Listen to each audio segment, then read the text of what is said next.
Greetings. Welcome to SciFi Pubcast. The podcast tries to be a pub, and perhaps someday a pub that tries to be a podcast.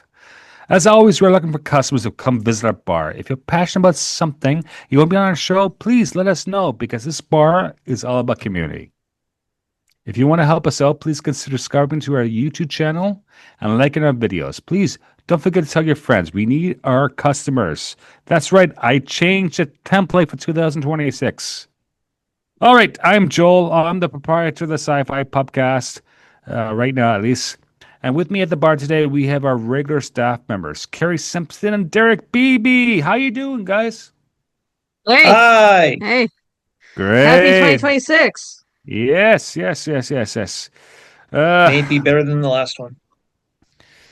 I don't know. 2026 has already been a long decade, so Yeah. we'll see.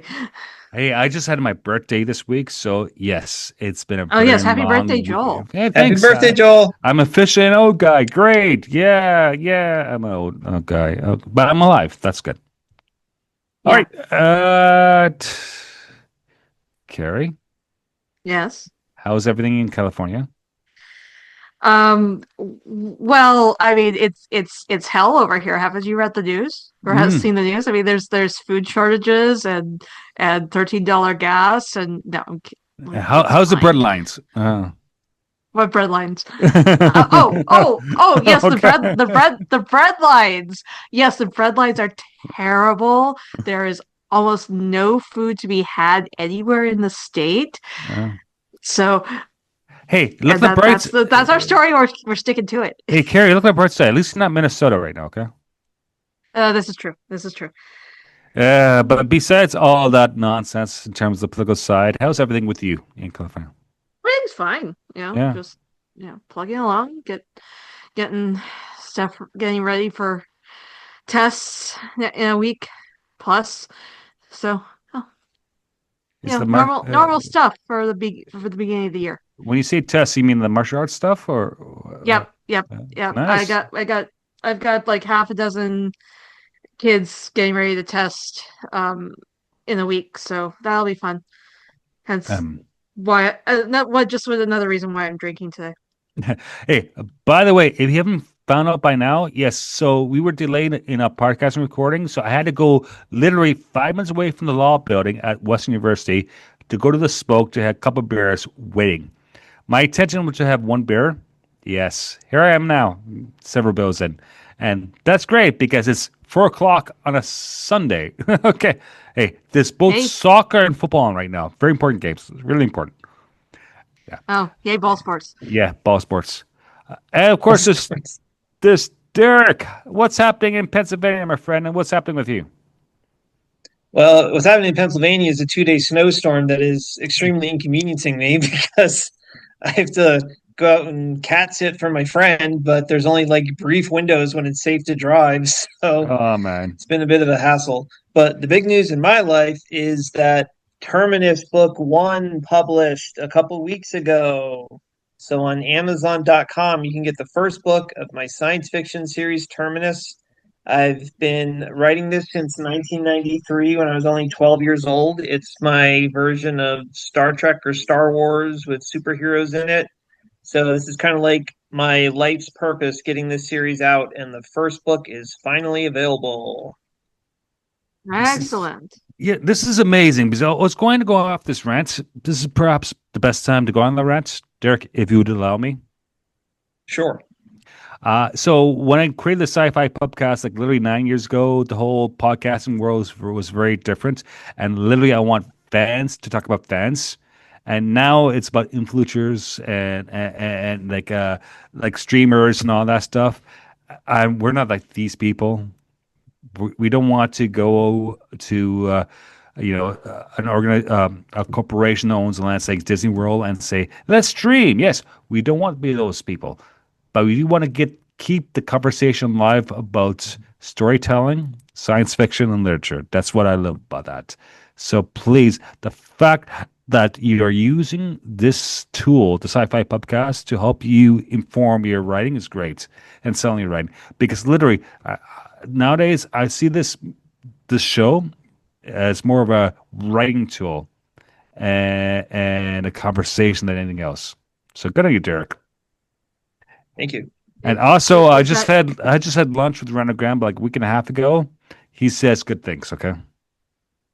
Is this About what? is this how you justify keeping the pubcast open to Randall? Just is Yeah, this part of your doctorate?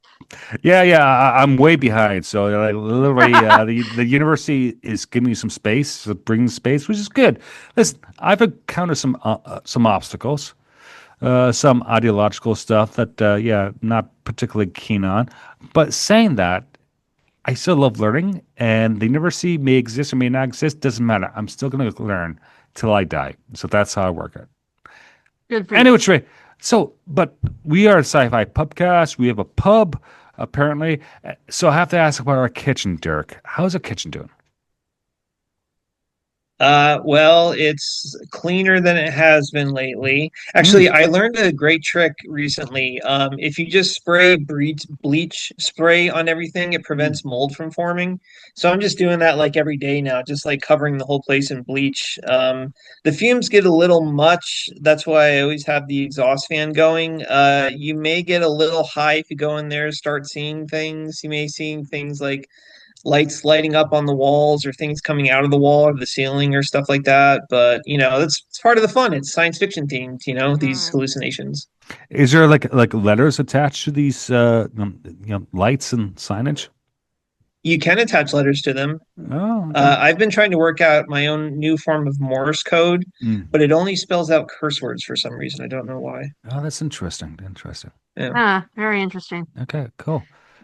This is the first time I asked for the kitchen, and I'm not disgusted. Good answer, Derek. Good answer.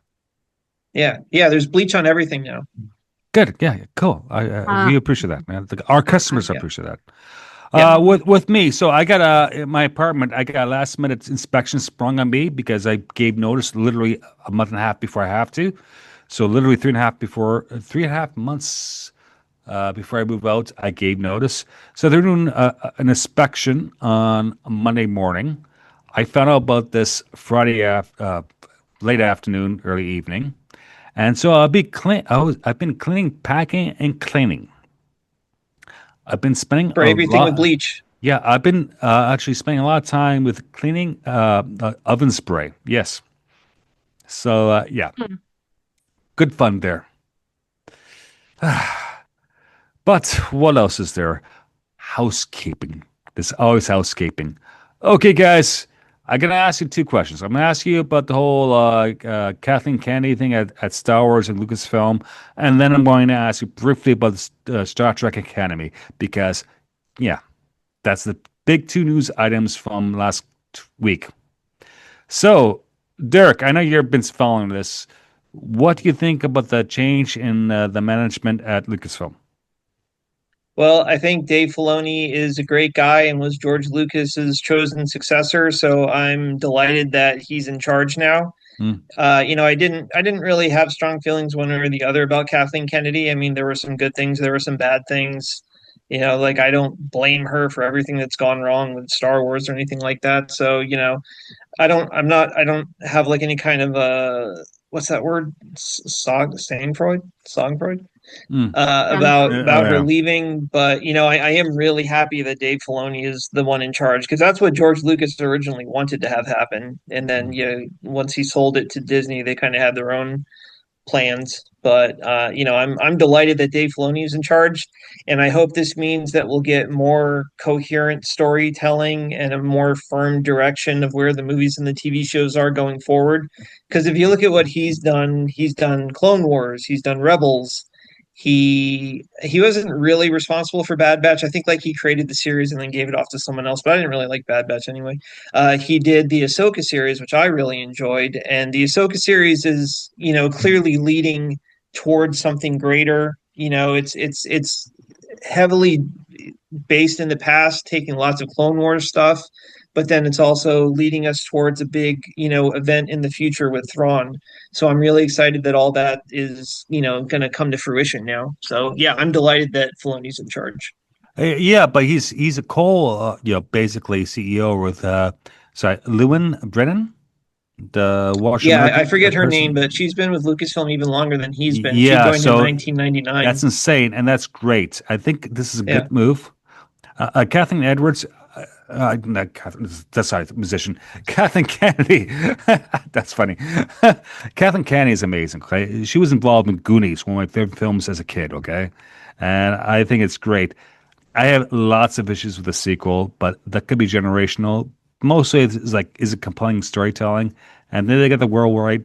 But I just the one thing where they didn't plan the story out over 3 films, that still gets Yeah. me. Still Yeah. gets me. They could That's done. that's my that is my biggest complaint about the sequel trilogy is that there Yeah, was no plan. yeah. And like, really, guys, you had all this time to map out the sequel trilogy, and Mm. you had no plan whatsoever. Just make it Star Wars but bigger. Like, okay. I mean, I think Kathleen Kennedy gets more hate than she deserves Mm. from uh sorry, unfortunately, mostly white men. So sorry, guys. But uh, I think having Dave at the helm of Lucasfilm, considering he was basically learning from Lucas himself, I think this is great, and I hope this is a sign of better things to come from Lucasfilm. Yeah, I've met Dave Filoni. 2000 was 15 and 9 Anaheim, and that celebration there. I was a VIP pass holder, and I got him to sign my picture, so it's great. So yeah, I mean, I got to I yeah, shared a plane ride from Oakland to Burbank with him. yeah, Didn't say a word to him except I yeah. seriously regretted not wearing the Star Wars shirt Nah. on the plane, but that's okay. He's originally from Pittsburgh. He always, if he wants to get fan interaction, he wears his black cowboy hat. We talked like That's why he wasn't wearing the cowboy hat. That's why I yeah, didn't say it. yeah, That's why I didn't approach him. yeah. He has a thing about wolves. If you know, Star Wars Rebels at all, Hmm. wolves is a big thing.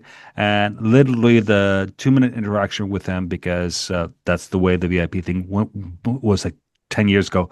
Literally, he was talking to me when he went up to, I think, Yellowknife, the Yukon, Northwest Territories in Canada.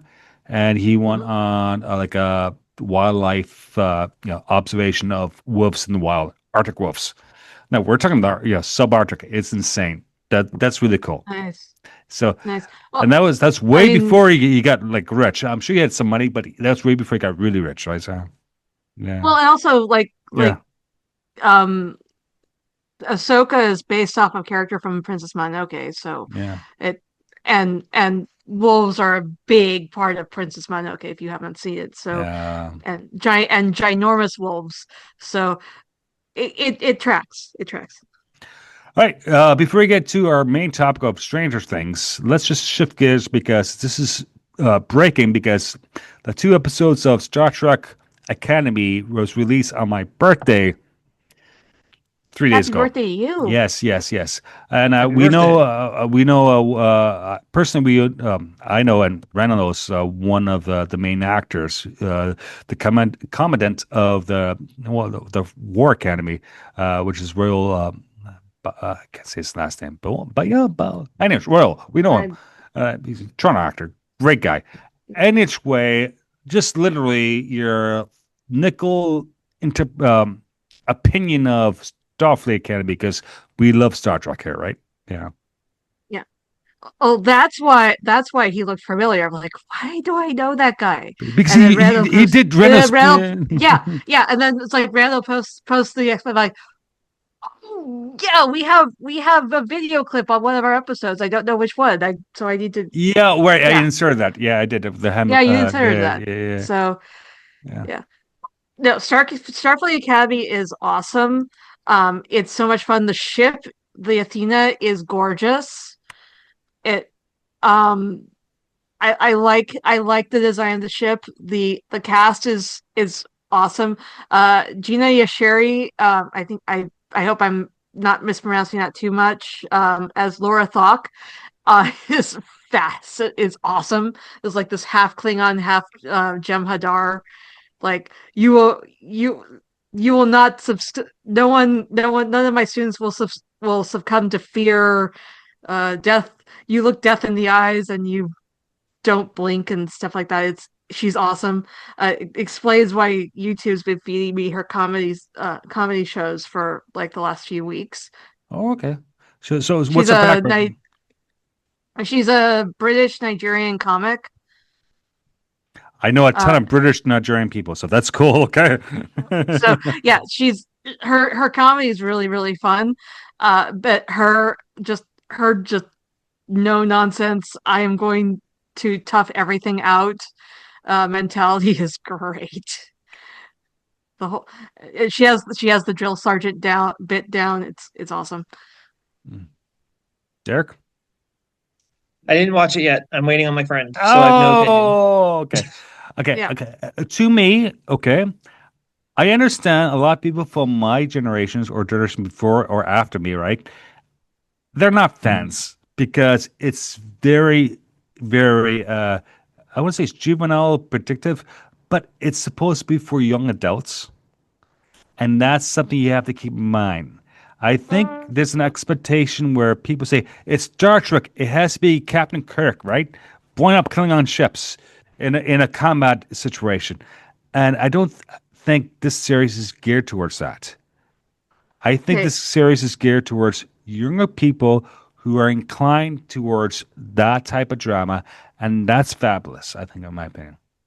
Carrie, Well, you have okay. thought. There is a certain amount of teen CW style teen angst stuff. The poster that they put out a few weeks ago that makes it look kind of like 90210 ish in the future didn't help.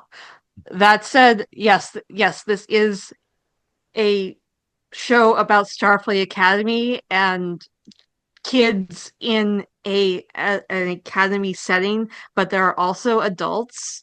Like Holly Hunter's character is awesome.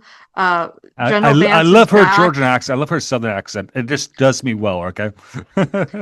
General Vance from Discovery jumped over to this. We've already gotten Tignataro, Jet Reno in one episode. The Doctor is back, and he's so much fun.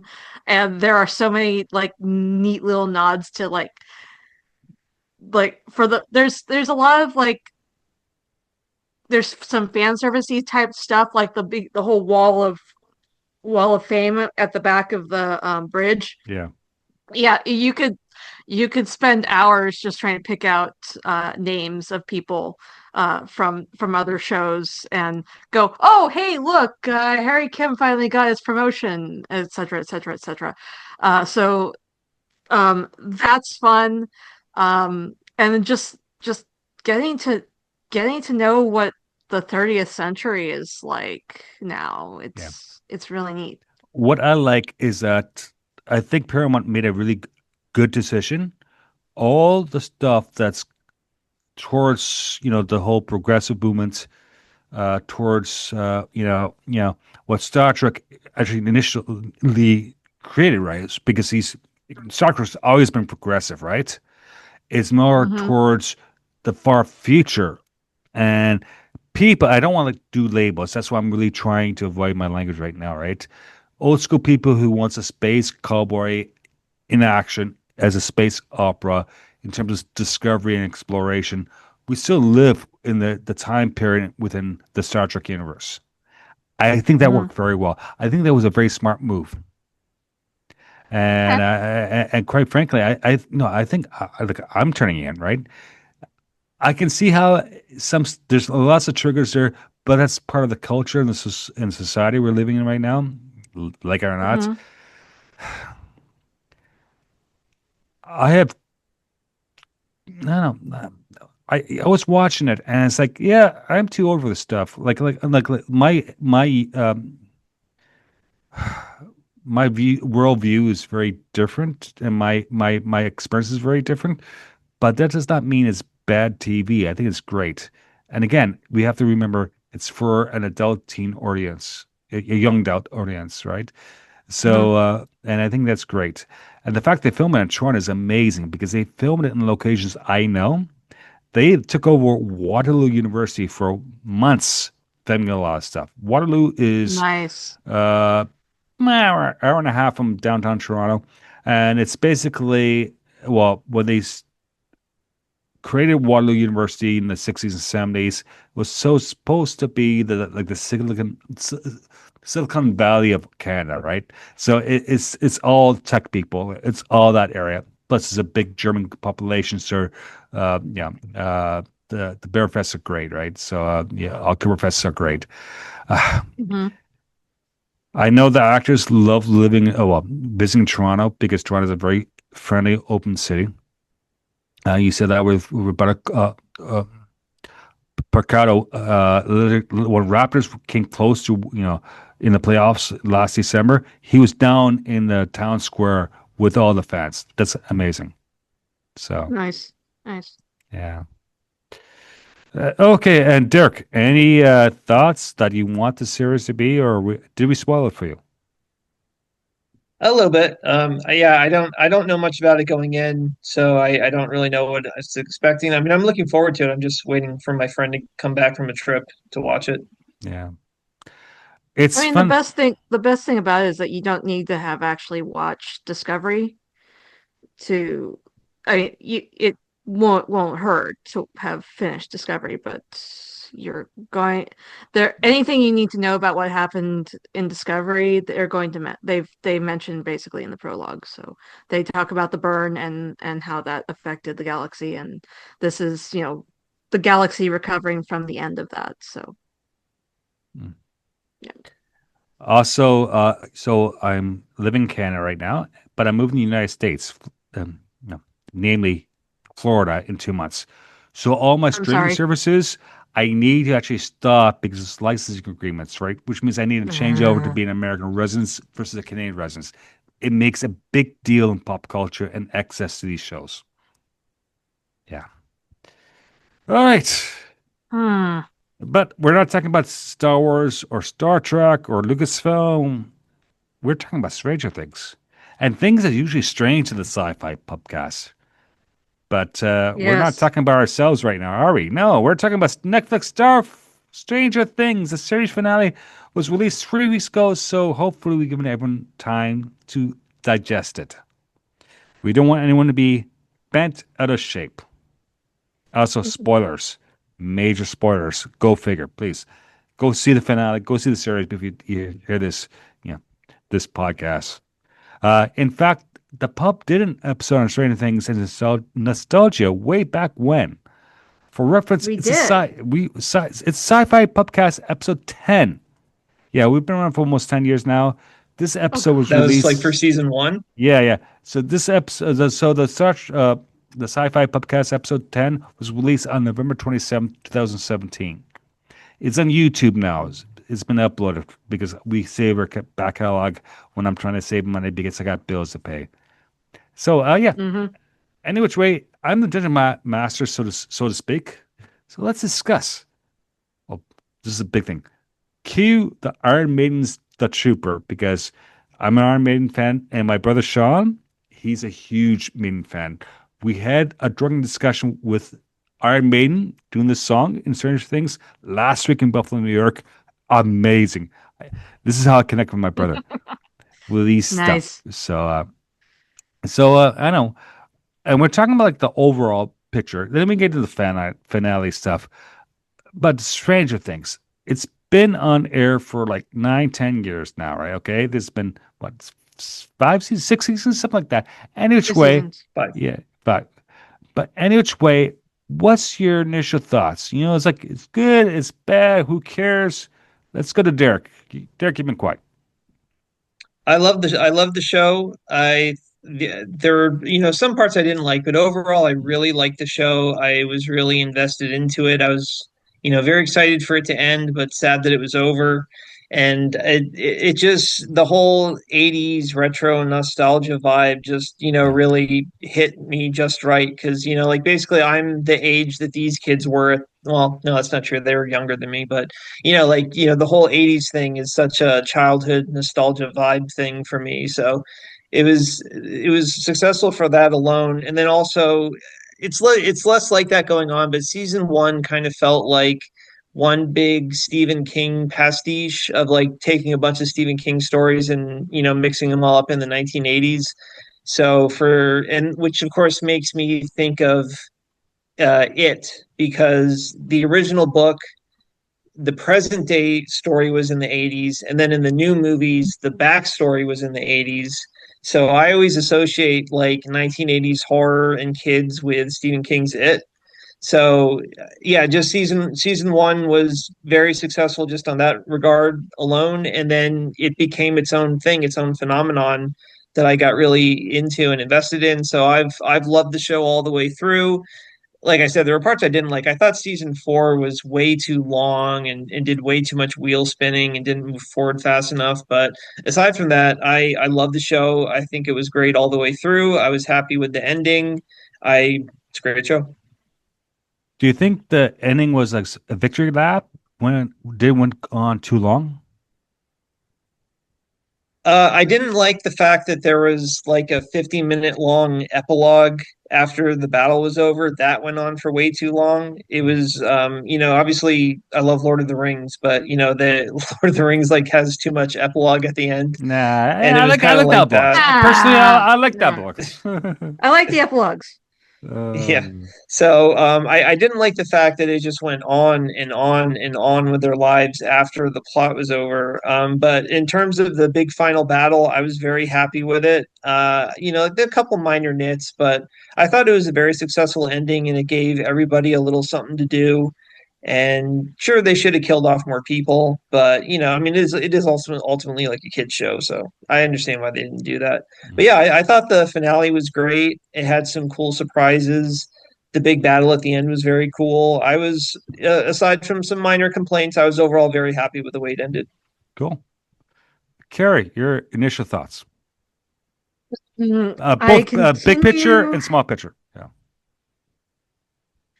Okay, I continue to wonder how, as a child of the 80s, and the kids in Stranger Things are probably like 5 years older than me. No, 6 years old. No, they're class of '89, so they're like 6 years old, 7 years older than me. Um, so I continue to be astounded that anyone who grew up in the '80s survived childhood with just being able Uh, to go out and Scotch, and play, stitches. go out. Yeah, without stitches or more brain damage or whatever. I mean, we're the feral generation, right? uh, but yeah, no, it was great. I I personally would like to see an epilogue where the D&D group goes to see Batman Oh, like in okay. a month, and that would be That would be Michael would have been Keaton. Which fun. Batman was? What's the line? No, The it would be, timeline? would have been the '89 Batman, so it would have been Yeah. The Tim Ah, Burton Batman. yeah, man. I liked bringing in like '80s TV and film icons for this. It's like we had Paul Reiser, we had Linda Hamilton, Sean Astin, uh, Matthew Modine, all these other people's like, whoa, this is cool. Uh, uh, that was fun. I like the ending, made me cry a bit. Uh, but and the epilogues were fine because the epilogues were kind of like, wrapping up the story for all the kids and passing the D&D game off to the next generation because the group is going off to college and stuff. So Yeah, they're going to be, I don't know. yeah. To me, the fact that they ended with D&D storytelling, right? And the whole Mm-hmm. 11 out was about storytelling. What if? To Mm-hmm. me, they flew it back to storytelling. Like I like who, that they left it open ended there. yeah, like who do we worship as a god, right? It's a storytelling. That's what we're in this dramatic arts, right? That's what we care about. We care about a compelling story. And it's a Mm-hmm. self-referral in that sense. I thought that was great. Yeah, I think the Yeah. finale was very well, that's very. It's a bit bloated, but it was kind of like to me like Star Wars sequel. It's kind of like it's so bloated with nostalgia. But it is what it is. It's not bad, but it's like yeah, it could be tighter too. But yeah, I don't Well, I mean, so you needed to let Joyce have her know. moment to like Yeah, deal with the fact that Vecna and the Upside Down just basically destroyed her family of course. Yeah, for a while. You yeah. needed to like try to get Henry to reform himself and then just not.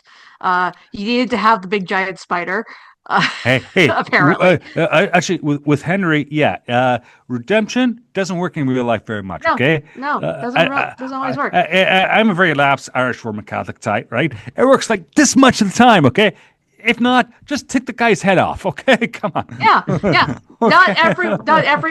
Not everyone is going to be, Anakin Skywalker or Ben Solo. Yeah, Yeah, you can't always get people to reform. And that's totally fine. Like yeah. not everyone can be saved. People have to deal with that. Sure. Derek. Derek, you've been quiet.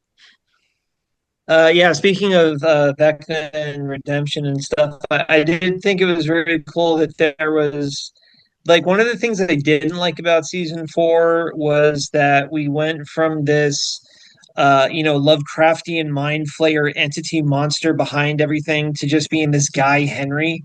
And it's like, what? Like he made everything this one crazy guy? Like that's so stupid. Like that's one of the things I really didn't like about But season they explain four. that. And then at the end, yeah, I know. Well, I was gonna say, like at the end, they did say, "Oh no, there was a mind flayer that was controlling or manipulating Henry from the beginning." So I thought that was a really great redemptive plot twist because, like I said, like the thing I liked least about the series as a whole was reducing the threat to just this one crazy guy with powers. Like I didn't like that at all. So I was very happy when they revealed, like, no, there actually is a mind flayer entity from this alien planet, and he was controlling slash manipulating Henry. And then there was even a great moment where they like free him from the control and they're like, you're free now. You can help us. And he's like, I don't want to help you. Like, I want to serve the mind flayer. So like I like the fact that there was a moment where he was freed of the strings, but then like he still chose evil anyway. That's Yeah, something you don't see a lot, and I like that moment. I agree. I think that's a great, existential moment, right? Yeah, but Although I do like the people who say that, like, okay, so Henry was basically manipulated and groomed by the mind flayer since he was a little boy. So he's ultimately like a victim. And then at the end of the show, Joyce chops his head off with an axe well, you can when say the he same was thing like about Adolf ultimately a Hitler childhood or victim. any evil person in Yeah. history, which we consider evil, right? Okay, they're always going to have some sort of sad story behind them because that's humanity. Because humans are not great to each other, right? Does that justify evil? No, it doesn't, No. right? And sometimes you have to use violence to, snuff out the evil because Yeah. of the greater good. Uh, that's me. I'm not a pacifist, obviously, okay? But that's a certain, pathway in philosophy. Yeah. Kill evil people. Yeah. Yeah. When they evil is a huge definition. That's Malora speak. No, that's hard to define, right? I mean, there's only so much there's only so much energy you can put into reforming someone, and if Mm. they are not going, if the person you are trying to reform isn't is neither willing nor able to do the work, Yeah. then you gotta cut your losses at some point. At some point, it's like, what's the point of Yeah. Yeah. what's the point of trying to save this person if he clearly does not want to be saved? Yeah, here's how. Okay, this is not science fiction or pop culture. This is my personal beliefs. That's it. Mhm. Okay. So in combat, no problem. Yes, you have to use violence. If the state has control over the individual, in this case, if Henry was a prisoner, no, of course not. I do not believe in capital punishment. I think it's been abused. I don't Right. think it's morally right. That's my stance. Yeah. But saying that, But yeah, he was still trying. He was yeah, still trying to manipulate yeah. people while he was, impaled on the remains of the mind flayer. So, and plus, Joyce was pissed at him. I mean, Joyce had every right to be pissed at him. She took it. She took her kid. Vecna Yeah, took her kid. absolutely. And it works so much better as the mom taking vengeance, say they're gonna dad Uh-huh. taking vengeance, because the general thing, right? Okay, because we always assume Mhm. the man is going to be the guy who's be the Clint Eastwood in a Western movie, whereas no, it's a mama bear. Good on Mhm. her. Good on her. Yeah. But let's lighten up a bit. So what's your favorite character? Because my favorite character is this UFO nut, Murray Bauman, played by Brett Gilman. My God, Oh, he's fun. when he showed up in like season three, I want to say thereabouts.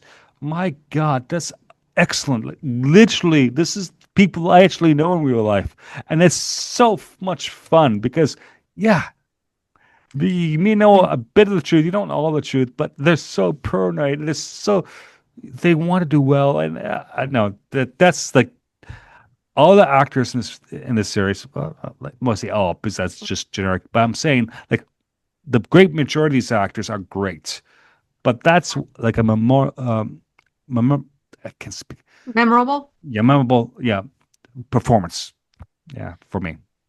Agreed. Um, Levin is Elle is a bit too easy. I mean, I love Elle. She's awesome.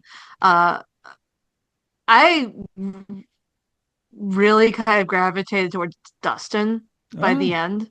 It's like, dude, Dustin's awesome. He's a super genius, uh, and he's not afraid to admit that he's wrong when he figures out that he's wrong. And unfortunately, when he's wrong, things are catastrophic. But you know, you can't be right all the time, dude. Um, and yeah, and also it's like the valedictorian in my graduating class didn't go quite as far as Dustin did, but he did basically kind of shove it in the administration's face that the system is rigged. So yeah, cool on you, Dustin. Just go for it. What are they gonna do? What are they gonna do? Hold you back? Keep you from graduating? It's too late. mhm. Derek, what's your favorite character? My favorite character is the two-person team of Steve Harrington and Robin starting in season three. I Nice. love those two I together. love Robin. Yeah, she's great. And like Steve Harrington was a really cool character because like in season one he was basically just like this asshole boyfriend, and then like he really went through an evolution in becoming a likable person and kind of becoming like a nanny for the kids in a hilarious way. So he definitely had the best character evolution of any character on the show. He was a lot of fun, but when you pair him up with Robin, oh man, those two together were just like comedy gold. They're one of the many reasons that season three was my favorite season. Yeah. Well, I love all the people pointing out that yeah, Steve said he wanted 6 kids. Well, he had 6 kids. He had the Yeah. boys, and they had Max and Elle. That's six. So he turned into like the soccer mom of the entire of the show. It was great. Yeah, and then Yeah. he's coaching baseball. Great. Now he's coaching Spoiler. baseball. Great, sure. Yeah, like the whole season three storyline of Steve and Robin and Dustin investigating the Russian secret base underneath the mall. That's like that was just like such comedy gold. That's like my favorite thing of the whole show. Amazing. Yeah. Hey, I know this one episode, season two, season three. What's the main character? That's whole yeah, the wild or what's the movies? The street. The you know what I'm talking about? The New York's gang movie. The Warriors? Yeah, the Warriors. Nice. Thank you. Sorry. Yeah. Yeah. That, take off. What do you think? The people really hate this episode a lot because it's literally Oh, like the fly from Breaking Bad episode that goes back. You have the one-offs, right? Okay. That was a one-off, and they brought the main character back. What do you guys think about that? Okay, so that was the episode where they introduced Collie. Yeah. yeah. The season I 2 episode when 11 ran away and had an adventure with Kali and her gang. I mean I didn't mind the episode. I thought I'm glad they had some kind of payoff in season 5 Yeah. with that. It's like they made that I'm glad that they made that whole gang relevant again. Even though most of the gang got themselves killed, but and Evil governments, evil government, yeah. No, excellent, excellent metaphors there. No notes. Uh,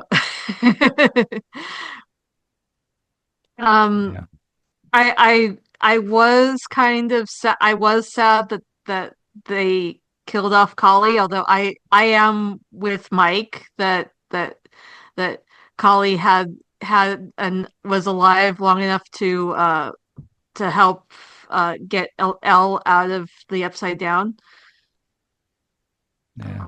So, and then Elle went to Iceland, where she found a place with 3 waterfalls. So excellent. Which is cool. I always want to go to Iceland. I hear really good things about Iceland. I haven't not made it yet. I will perhaps in my lifetime. We'll see. Possibly. Yeah. Greenland, not so much. Iceland, yes. Okay. And Mike will, if Mike, decides to check it all and go look for her, fine. If not, he basically kind of alludes to the idea that they're still being watched. So, maybe in 10 years when BBSs get going and they all find themselves, gaming online, they'll run into L or an alias of L's or something. Yeah. The historical examples, especially in the 20s, 30s, 40s, 50s, it's not good. And that's before a rise of like digital technology, right? Yeah, it's hard to escape from society. It's hard to become a wolf in the wilderness anymore, right? And it's not a great lifestyle. But no, it's not. But I like the way they open it up because yes, it's open to interpretation, and that's art and that's storytelling, right?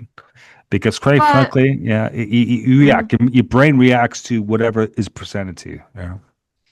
I could see it's like, Elle just lurking in whatever like online community they set up, Mike sets up or something, and them turning into like a precursor of what Critical Role becomes now, and it's like, yeah. Derek, any thoughts? That'd be the first place the government would look, though. Yeah, maybe. They'd be like, why is someone in Iceland like joining in on this American BBS group? We got to track that person down. Hey, I not ran necessarily. I ran a BBS group in grade 9. Just saying that, grade 9, grade 10. Yeah, my own BBS. I was in a BBS group, and we had people like all over the place. So that's not necessarily something that beyond the realm of possibility. I think the kids are smart enough that if they did discover the wonders of online gaming and online D&D, that that they would find a way to get Elle to join if she wanted to, and if they found it could be safe. I'm just thinking about how cool it would be to go to Iceland in the 1980s before tourism really opened up. It would be cool as hell. You're not going to have many people speaking English. Doesn't matter. Hit the hotel, the Marriott, and just, chill out. That's amazing. God, that was 40 years ago. I was alive. Oh, wow. Yeah, so was I. What else, folks? What else? Well, for the season 2 episode, I didn't like it. I didn't hate it. You know, it's just one of those. My problem with it was that it was only about that. It didn't like go to anybody else. Like it didn't have any subplots. Like that's what I don't like when you. It's. I mean, it's one thing to do a side story, but it's another thing to have an episode that is only that and not checking in with anyone else. Like it was just like one of the subplot. If it was one of like the 4 stories in an episode, that would have been fine. But the fact that they devoted an entire episode to it, that's what, irked me. Yeah. Nah, I was totally fine with that being a side quest. No, quite frankly, I think the purpose of these episodes are to irk people. Okay, that's the art, right? To basically screw up the viewer or the reader or whatever, right? Okay, and goes back to commedia dell'arte, the Italian theater in the 1300s. That's where it actually started from. This is why we get the fly episode in Breaking Bad, right? Okay, and most people, especially in this current time, they hate these episodes, hate them. But for some sort of artistic elitist reason, some showmakers, they always want to do a fly episode. I don't know. But I think with them, with like the Duffer Brothers and Sean Levy, they actually brought this character back for the finale. Or the final season. That's amazing. They actually tied off the loose end. I was very surprised when she appeared in there. I was like, wow, they doubled down on the least popular character in this series. Cool. Because they tied it off. Yeah, right? I thought it was cool that she came back, but I thought it was hilarious that they're like, you hate her so much. Here she is all season. Yeah, because I don't. This is what good drama's about, is these debates, right? Yeah, we like it, we don't like it. What provokes us, right? We all we all have triggers, right? I don't even like the word trigger, but we have stuff that impact us emotionally, and we respond to it in an emotional manner, which may or may not be the best way to respond. Yeah. Oh, hey, speaking of side episodes like that, I have an episode like that in Terminus Book 1. And what I did was the book was a little too long. So what I did was I just cut it out and put it on my website for free because, like it's a complete side story flashback character piece. Like it has, like you don't have to read it to, understand the main plot line. And I realized that it was kind of like interrupting the flow of the book because, like people will get pissed if there's all of a sudden this side story that has nothing to do with anything, this complete standalone. So I figured, you know what, rather than killing the momentum and making the book too long, I'll just cut it out and put it up on the website for free. So, if you hate side stories, you can just skip right over it. Interesting. That's great. Okay, Stranger Things. As an overall series, so looking from a macro perspective, why did it work? Because obviously it worked. Was it just nostalgia? Yeah. So people of course, the funny thing though is that it's popular with young people who have no connection to the 80s. So I think, obviously it works for them outside of the whole 1980s tie-in thing. Like that doesn't mean anything to them. They're just enjoying the story on its own merits. So for the old farts like us, we get to relive our childhoods. And then for the younger people, it obviously was a successful, creation on its own feet for them to enjoy it like that. So it's like you walk around, a shopping mall or a university campus, you're going to see 20-year-olds wearing T-shirts that says Led Zeppelin or Queen, right? Okay. Or even like Judas Priest or Metallica, right? Okay. And they weren't even alive when these bands were doing the prime stuff in terms of arena concerts. I don't understand the younger generation why they have to latch on to it. I don't know. That's interesting because just because I don't understand does not invalidate that. It means like there's something there I want to understand. Maybe they grew up with it in their childhood from their parents loving it. Yeah. And sometimes you're just exposed to something younger. Like, for example, I absolutely love classic Doctor Who from like the 60s and the 70s. I wasn't alive for any of that, but I grew up watching the reruns on PBS on Saturday nights. So like I'm obsessed with Tom Baker Doctor Who. I'm actually watching them right now. And that's not part of my lifespan, but I grew up on it and it's like a fundamental part of my childhood and I feel a deep nostalgia for it, even though I wasn't alive when it aired. Yeah, I'm in the 50s and 60s. Actually, one of my favorite shows, only saw the first season, is literally Hawaii Five-O, the first season, the original, not a remake, the original. I own it on DVD. Oh my God, I love that. The whole Lord, amazing guy. Yeah. I don't know. What do you think is the legacy of Stranger Things? How will like the next generation respond to it when they hit an age where they take in content? I have no Well, all idea. those kids are probably going to be famous actors 10, 20 years from now. So they'll be like, oh, look, this was the first thing superstar Finn Wolfhard was ever in. Yeah, but I'm talking about like the average Joe, right? Okay, or Joseph, the person right now, right, who's 5 years old, who may discover Stranger Things in 10, 15 years down the road. I am not even gonna try to predict that because who knows? It's gonna be a write-off Well, series, a or it's good gonna be Yeah. something on. Yeah. show is a good show. People can Yeah. discover, the X-Files or, or West Wing, and that those shows are 30 years old, but you could stumble across it on streaming and start watching it and get hooked Derek, and you're get speaking my obsessed. language right now. These two of my most favorite shows of all time are The X-Files and West Wing. I West need Wing to is watch eh, both again. Yeah, West Wing is a series is the reason I went to law school. Seriously, it was the West Wing. I've been really saying that for 20 years now. cool. I, s- but good or for bad, it was the West Wing that got me to do all the things I did in my life to get to law school. The West Wing. Nice. Wow. Nice. What's next to the Duffer Brothers? No I don't idea. know. Do we I know know? there's a spin-off with the older sister, Yeah. Nancy. Yeah, there's supposed to Coming. be like a non genre sitcom starring Nancy Wheeler, Was it and then there's also going to what? is it the Burrows? Was Well, this is a Stranger Mm, Things spinoff. I don't know yeah. what level Oh, of involvement they all had right. in it. Yeah, yeah. And Okay. then there's also going to be an animated Stranger Things series. I think that comes out this year. Uh, It takes mm. place between season 2 and 3, I want to say. mm. And again, I don't know what level of involvement the Duffer Brothers have. Those are just the two Stranger Things spinoffs. And then also apparently there's a stage play that the Duffer Brothers are making because in interviews for the finale, they talked about how they were like doing things in the final episodes of the TV show that reference the stage play. Apparently it's about Henry Vecna's backstory or something Mm. like that. And like they were Huh. avoiding saying too much about it in the TV show because it was going to be in the stage play. So I guess they're hoping to do their own Hamilton with Stranger Things, That's- I I mean, know. or should I say Cursed Child? we Oh, got some of Henry's backstory.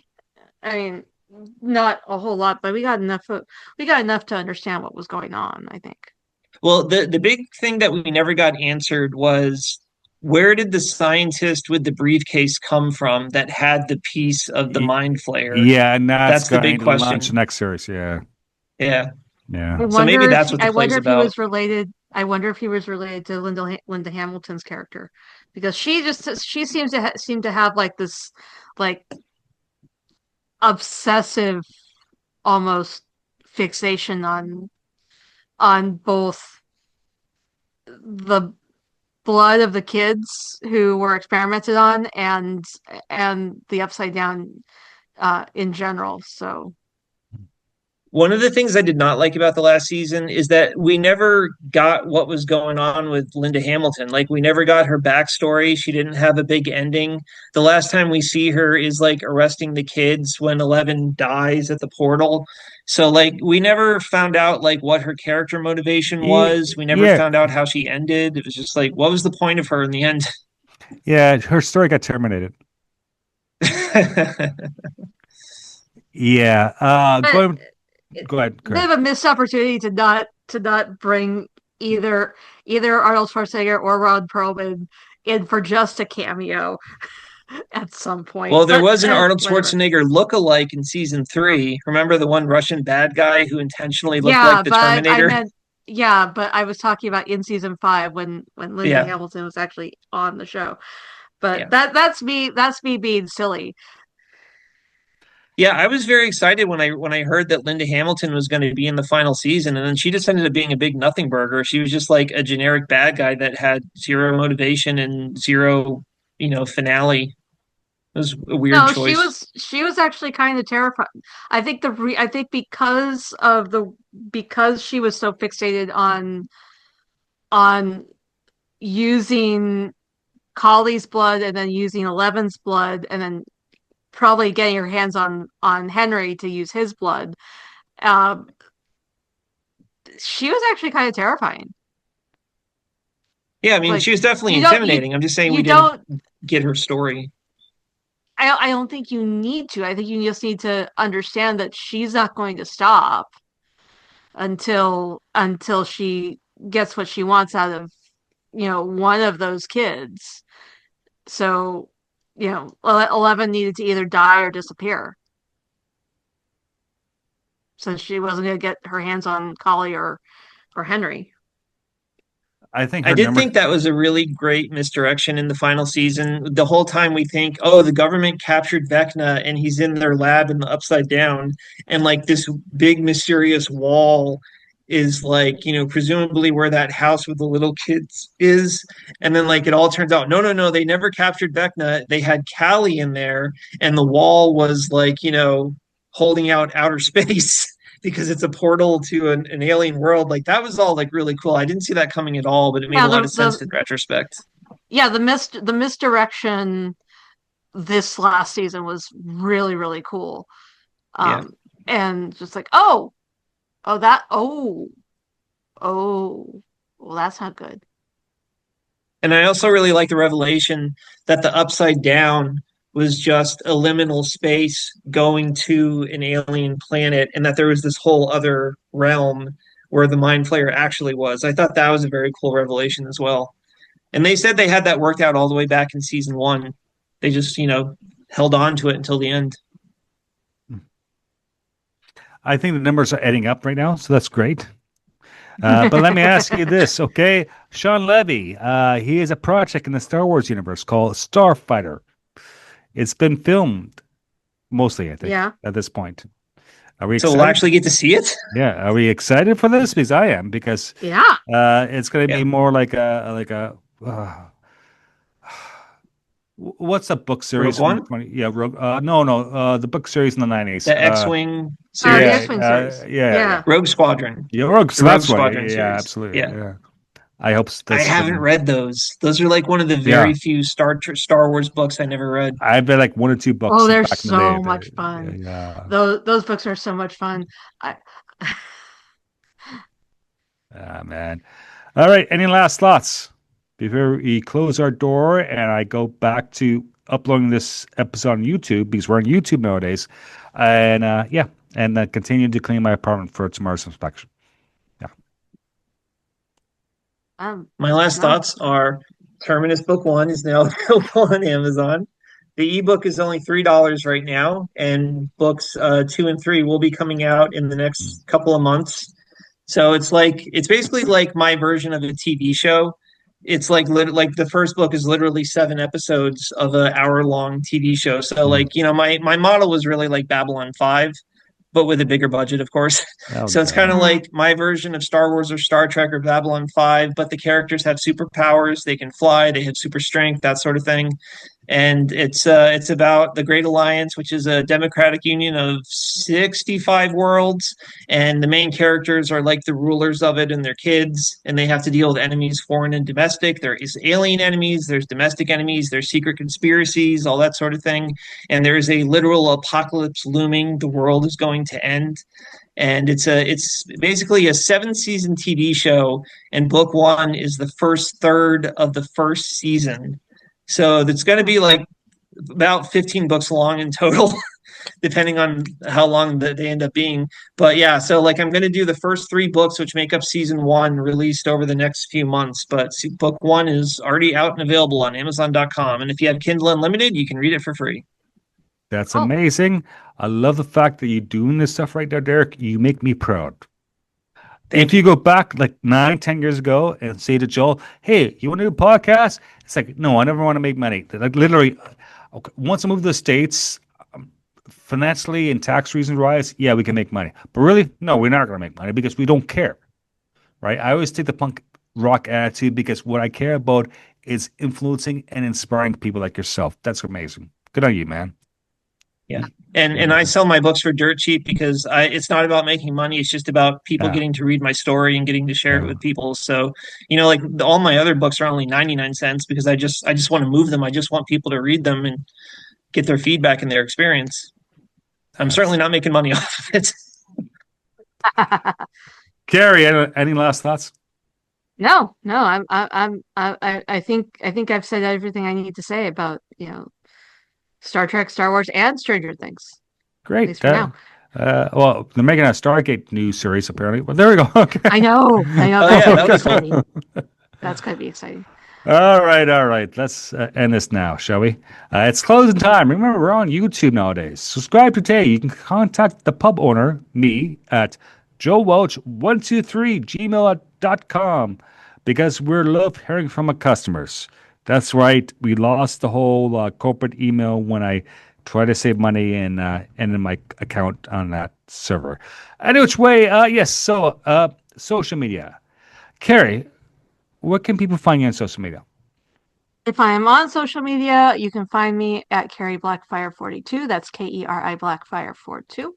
You can also listen to me on the Cape Chronicles and Enter the Dojo over on the Random Chatter Podcast Network.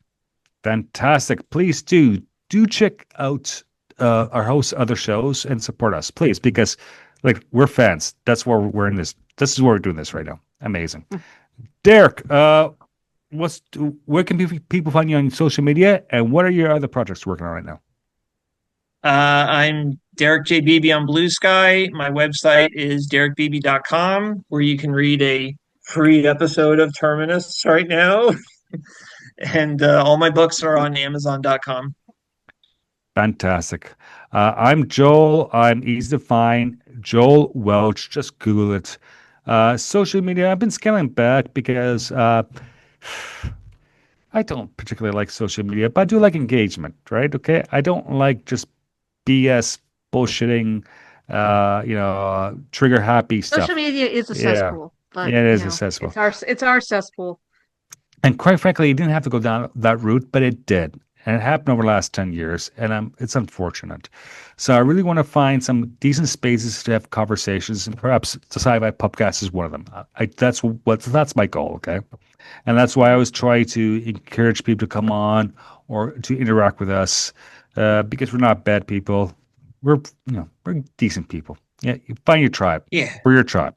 Yeah. And anyways, it's closing time. Take care and please make home safe. We'll see you next time. Bye now. Bye. Bye. Music provided courtesy of Logan Rathbone. Podcast logo by Drew. Copyrighted Joe Welch. Listen responsibly, and we can't wait for your next visit to our fine establishment. Cheers.